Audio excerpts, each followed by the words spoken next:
Okay, here's some general awareness to have around yourself. And I'm going to speak in terms of when you're meditating, when you're being still, when you're trying to be present and it's not working. This is the biggest sign your nervous system is not regulated, or something is going on, and it's usually the fear. There's fear present and you don't know how to be safe. So I experienced this a lot when I first started this journey, and I didn't it was happening to me and I didn't know what it was. All I knew is back in 2017ish, when I started diving face first into this healing work and doing meditation, I would sit there and I started with Joe Dispenza's books. I don't remember which one. It was either Breaking the Habit of Being Yourself or Becoming Supernatural. I can't remember which one I read I've read both books, but I was doing the meditations, and this was before I didn't know what safety was. I didn't know. I was scared to death and had no experience of safety in my life. I was just trying to force myself, we're changing, go, let's do it. It didn't work either, but hey, I tried. I would sit there in his meditations, and you need to see yourself doing this because you're most likely, if you're beginning your healing journey, you probably run into this where you're thinking be aware of your constant think of God, his voice is fucking annoying. Why does he sound like that? That damn in space. Why does he talk like that? You have to see that you throwing in your commentary like this, you're not present when you're attacking Joe Dispenza or whoever, excuse me, whoever you're meditating to. That in itself is a protective mechanism running, likely when you have no dang clue that you don't feel safe. Because if you felt safe in your body, if you felt safe enough to be present, you would just lie there, everything would relax, and you'd be like, okay, we're going to space, we're feeling the field, I'm safe here, I can feel what comes up. This is the stuff you have to teach yourself, and you have to see yourself doing it. And all of this, I'm telling you this to help you build your awareness, help you understand, and catch the flags of oh shit, I went unconscious again. Every time, and use this in your daily walking life. When you're constantly ruminating about something, you have to catch that and be oh shit, I lost the present moment again, I went unconscious. When we're constantly questioning, constantly worrying, you have to catch that in real time and remind yourself over and over and over that you are safe. I am safe here. I'm safe here. I'm safe to be in this present moment. It's futile to sit there and be why is he talking this way? Why is this? Why is that? Where's he? I always say he because that's where I go. I date men. A lot of my past worries have been what are they doing? Where are they going? Are they abandoning me? I'm not safe. I'm gonna be left. You have to see this, and you have to remember oh shit, this is not the past. This is not my childhood. I'm not dating Shitty McGee right now. I'm not being left. And you have it's Mad Eye Moody, constant vigilance. You cannot let your mind wander and slip, because 9 times out of 10, you're worrying about shit that hurts. And when you keep focusing on shit that hurts without feeling it, and this is what we do as survivors of trauma, people who have been neglected, who have never been shown how to feel, you constantly ruminate instead of sitting there and being damn, how did it feel to be left? Do I ever want to live through that again? No. Okay, I'm gonna pay attention to this hurt. I'm gonna journal it out, maybe write about how it felt, write about what happened, write about how I don't want to act anymore. And you can even recreate the situation with the opposite. How would I act now? What if someone was about to leave me, or was ignoring me, or treated me with general neglect? What would I do? What do I do? And this is how you create that programming in your brain to, again, be associated with safety and not neglecting yourself. And this is how you prepare yourself in the future for when things similar to your past do happen. You remember you have a choice now. You're not just a little child and you have to go along with mom and dad. Like, you have your own say now. And again, like, especially pay attention to this when you're in meditations, when you're trying to be silent and just be with yourself. And notice how often you turn to worrying, rumination, and again, use that as signs to bring safety in your life into whatever way feels good and right to you. Like, to me, I do a lot of breath work and a lot of reminding myself, hugs, like, you're safe, like, it's okay, like, you can be in this present moment. You don't have to fear these feelings that are coming up. It's okay to look at these things. And it took me a long time to really understand that I was not being present for a really long time, despite how much I was sitting in these meditations. And I have like 100,000 hours of meditations on Insight Timer, and I, like, through most of that, I wasn't there. I would, like, I would tell myself, okay, we're gonna be quiet, we're gonna meditate, but almost through every session, I was listening to the meditation, which it still helps you. It still helps you to reprogram, open your mind to new things. But if you're also sitting there and allowing in this new information, but also your brain is like, oh my God, the past, and you're not realizing this, what all this means is, like, my nervous system is jacking up because there was no peace, there was no downtime in my childhood, there was no downtime period. You're used to always going, fixing, doing, prioritizing yourself last. Then you cannot be still. Your nervous system is used to light speed, and part of the recovery work is showing it, like, dude, you can calm down a little now. You don't have to do everything. It's time to, like, let people give to you. It's time to give to you. It's time to open to safety, and it's time to allow a new experience in. And you do this over and over and over and over and over and over. Like, there is no end. There's no limit. You must do this over and over and over and over until your nervous system gets the clue that, like, oh, maybe I am safe now. Maybe I can relax a little bit. Maybe it, like, and the more you do it, the more you open to, like, okay, I'm having this felt sense of safety. I know how to relax now. I know how to pull myself back in the present moment. My body is beginning to understand, like, hey, I'm safe. We're good. I don't have to keep ruminating. I can show myself and pull myself back into this moment, back into safety. Every single time I go into the overthink, the worry, whatever it is you do, the fear, like, you have to constantly and consistently show you, I'm safe. It's safe to be here. It's safe to have a new experience. And this is how you learn. Like, this is how it's the same thing that would have happened to us as kids if we had healthy parents. Like, you have to keep being the parent, the shepherd that pulls you back.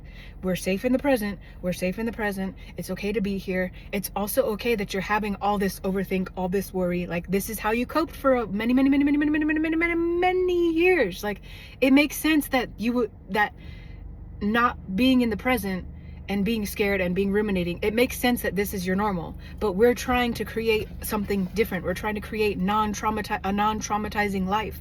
So to do that, you have to catch yourself, pull yourself back, and remind yourself, we're creating safety. My body is safe here. I'm safe to breathe.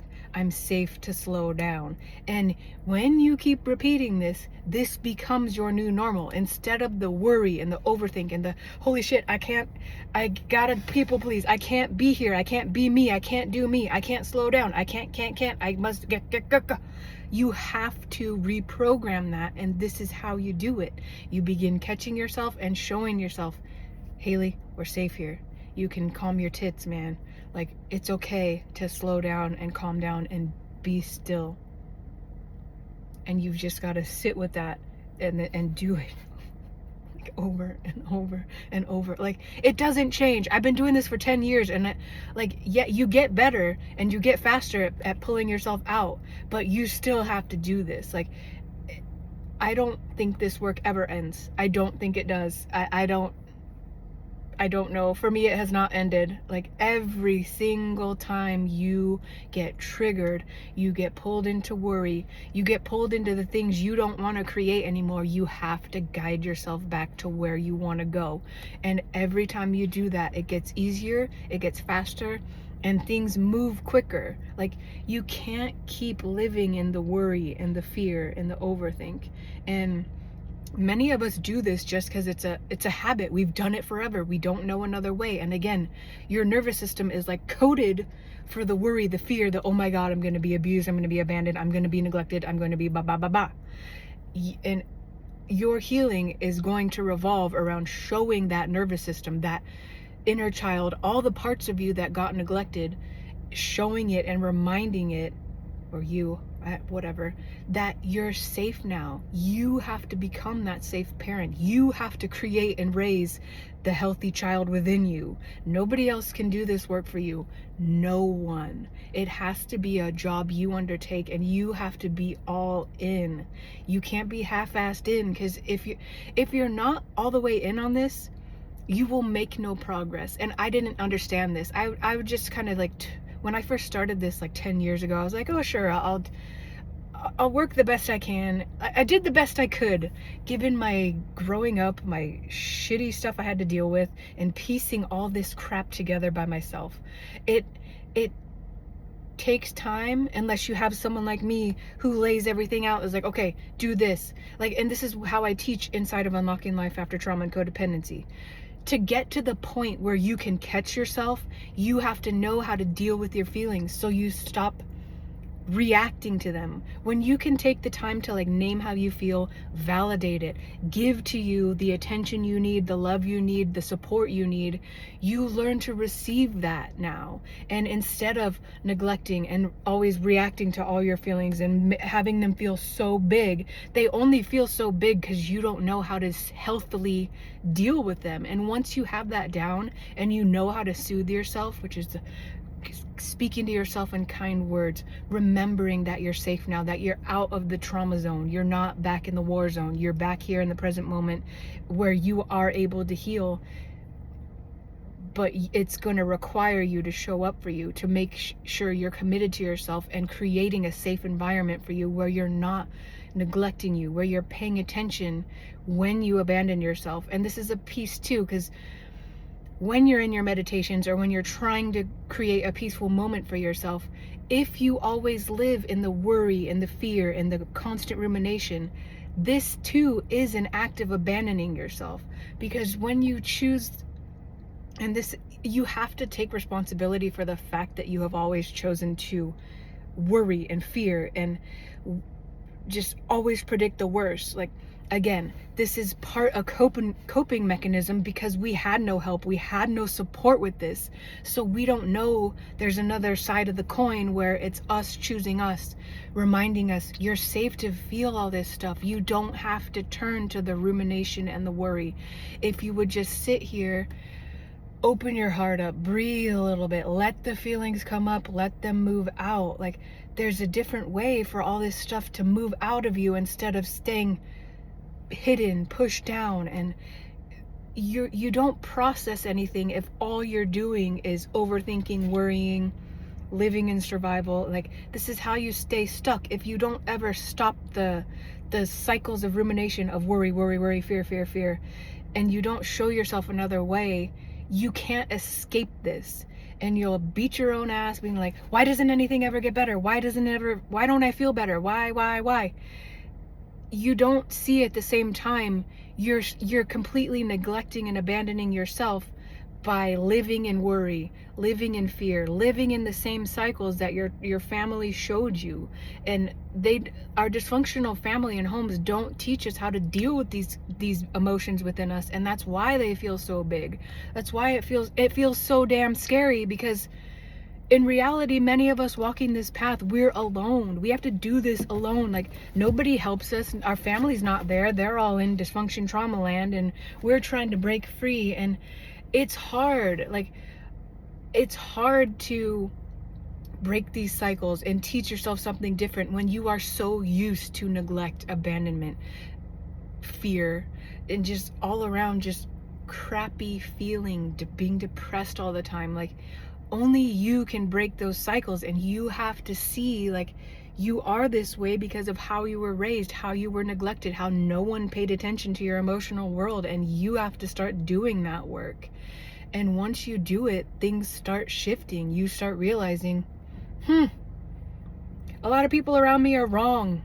They're wrong for neglecting feelings. They're wrong for telling me I don't feel that way, for pretending things are so small when they're really big to me. Like, when you start understanding, like, the people who neglect you, like, they can't care for you, and everything starts unraveling, and it feels worse for a while. It does.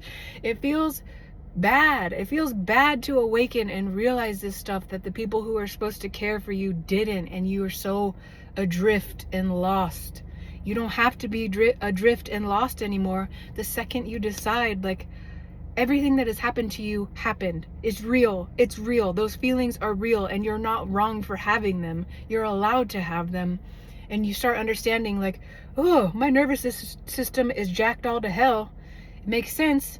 When no one's paying attention to you, no one's nurturing you, no one's supporting you, no one's cheering you on, like, how could you live better? How could you be happy? How could you thrive in life when you have, like, no basic building blocks to be a happy, wealthy, thriving person? Like, it's not possible. And this is where a lot of people are at.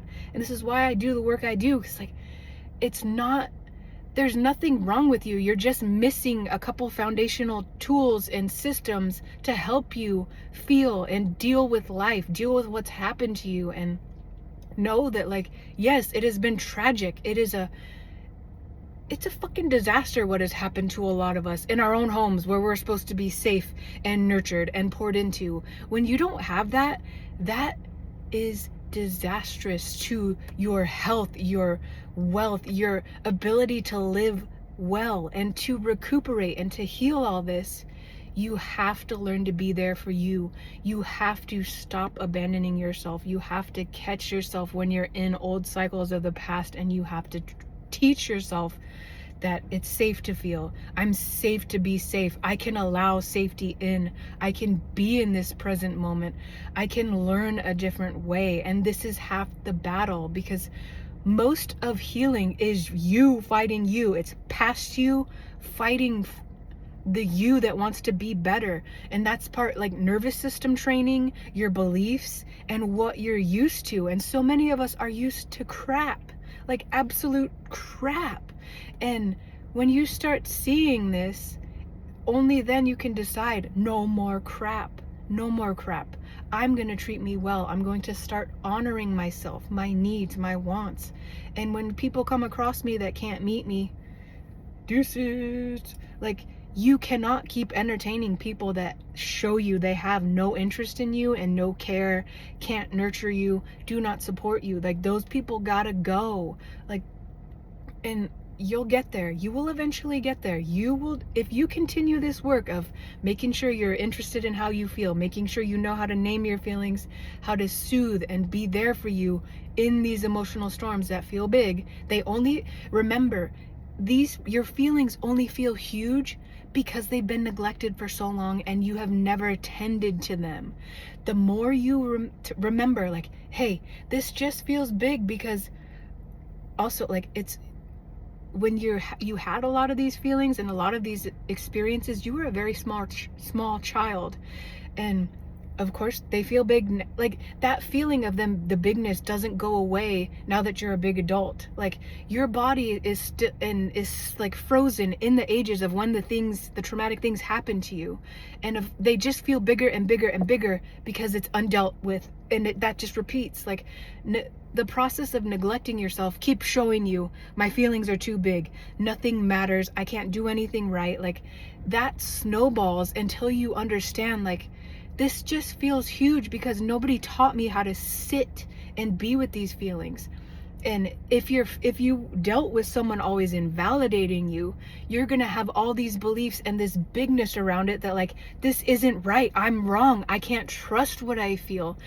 And this may be something you have to dismantle. And again, remember, decide, like, you know what has happened to you. You know what you're feeling. You do. Like, your body doesn't forget. And you know this on a very deep level. Like, we all know. I will die on this hill. Like, we know what has happened to us, and we know our feelings are right, but because we've been so abused and neglected and told we're wrong, we trust abusers over ourselves. And this is something you must dismantle. You have to decide, I know what's happened to me, and I know I don't feel good. I know I don't feel right. And you have to trust this as you go through your journey. Trust that if you're questioning something, or you're knowing within you that something is not right, your feelings there, like, they are there. It may be very, very dim because you have been so just railroaded and told you're wrong and dismissed and neglected. Like, you have to begin trusting that you know what's up, because you do. And if you would just start opening to that and letting that in, that's how you also step, like, this is how you build your intuition. And for many of us, it may be, your intuition may be dust. Like, I didn't trust myself at all because I was always invalidated. Like, you know how it is growing up with narcissists. The goalposts always change. One day something's okay, the next day you're reamed and railed for it. Like, you never know. And this, like, that is like, I don't know how to describe that feeling, that just, like, I can't make a move, I can't do anything right, I can't freeze. It's like, I'm frozen. I don't know what to do. I don't know what's going to make you happy. I don't know what's going to set you off. Like, you have to recognize these things and begin trusting, like, okay, something happened to me to make me feel this way.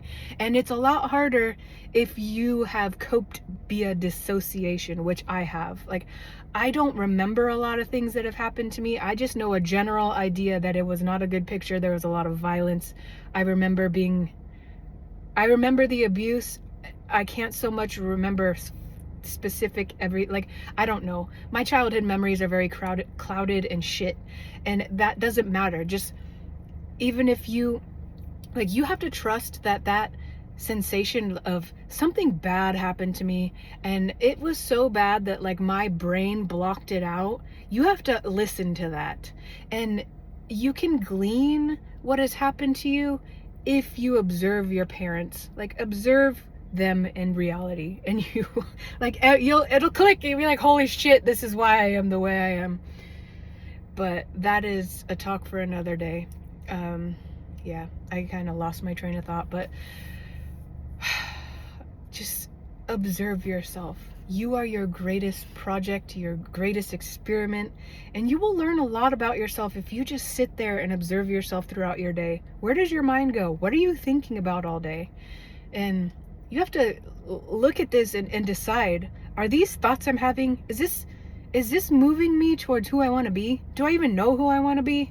Because that, you may not, and that's okay. It's okay. Like, again, we don't get chances to develop healthily, to have dreams, to live well when we grow up in dysfunctional families. So healing also becomes finding out, who am I? How, like, what feels good to me? What do I want? And you have to become more focused on this stuff, the wants, what feels good, and your dreams, instead of the trauma and the anxiety and all the stuff that has happened to you. And to bridge that gap, you have to lean heavily into your feelings. You have to feel through and deal with all the junk from the past that has never been felt, ventilated, verbalized. And you have to start doing that, because it's very hard. Like, you can't build a foundation on trauma. Like, you cannot just go from, okay, I've been abused and fucked up all my life, I'm just gonna jump whoop over here into happy land. Like, it doesn't work. Like, that's what I tried to do for many years. I didn't understand. I was still neglecting everything that happened to me, neglecting all my feelings, neglecting, like, and on top of that, I didn't know what I wanted. I didn't think my dreams were possible, because again, hello, this is what you learn in these traumatic homes. You learn you don't matter. What I want, I'll never have it, because again, when you are not the priority of your family, of your parents, you begin to learn and believe, I'm not the priority anywhere. And healing is the beginning of you prioritizing yourself, growing that little child up and showing her the things you want are possible, the things you need you can have. And again, it is a process of recognizing how deprived you have been, how neglected you have been, and deciding you're not going to entertain this anymore. You're going to meet yourself and help that child who never had help before. And if you want help with this, guys, I've created a program that outlines this entire process, from feeling to soothing to becoming more connected, learning how to be present, leaning heavily on breathwork, leaning on yourself, learning how to be there for you when you've probably never had anyone to be there for you. Again, if you want support, if you want help in your life, like, you have to start helping you, because this is the hardest part, because we aren't used to having help. We aren't used to having support. And again, your nervous system is going to be primed for this. No one's there. No one cares. Like, you have to show yourself a new way. And you do this by learning to be there for you. And all those parts of you that are stuck in weird past history times that never got the support they needed, in all those times you were neglected, not heard, not cared for. You have to start doing this for yourself. There's no other way around it. You have to be number one. You have to make you number one priority. No more people pleasing. No more putting others above you. You have to be at the very tippy top of your life, and your healing has to take precedence over everything. And this means, like, no more guys, no more dating. Like, just decenter men. Do that. If you're not doing that, good luck healing, because no, men are not the answer. They will never be the answer. You will not find a healthy relationship if you come from dysfunction and all you know is neglect and men treating you poorly. You have to radically change what you think love is, what you think relationships are, what it is to be treated healthily, because you don't know this when you come from narcissistic parents who have no interest in you. All you're going to do is keep attracting men who do that to you, and you're going to think, well, why doesn't it ever work out? You don't see many, and I see this a lot with the clients I work with, like, until they come to me, they don't understand, like, you're picking the same unavailable person that mirrors either your father. It can be both father and mother, because when no one pays attention to you, it's normalized in your brain and your nervous system that this is what love is. No one sees me, no one cares about me, I'm lied to, I'm manipulated constantly. Like, that becomes your normal. That's what your nervous system is running at. And this will be every relationship you have until you wake up and you're like, no more. I'm not dealing with this anymore. And you get to this point when you start awakening and being like, this has been my whole life. My whole life has been neglect and abandonment. And once you start learning to stop abandoning yourself by meeting your feelings, letting your feelings out, and understanding it's not that big of a deal to be a feeling person, which you can't hide this. Like, you are a human, you feel. Like, it is not right to pretend you're like this brain dead zomboid that never feels anything, never has any wants, never has any needs. That's not correct. That's not right, and it's not healthy. And if you, like, this is how you begin to create anew. You begin understanding, I have needs, I have wants, and they can be met. And when you meet a person that's like, I'm not meeting you, I don't give a shit about you or your feelings, I'm gonna keep abandoning you, keep the anxiety alive within you. When you meet people like this, you begin understanding, like, no,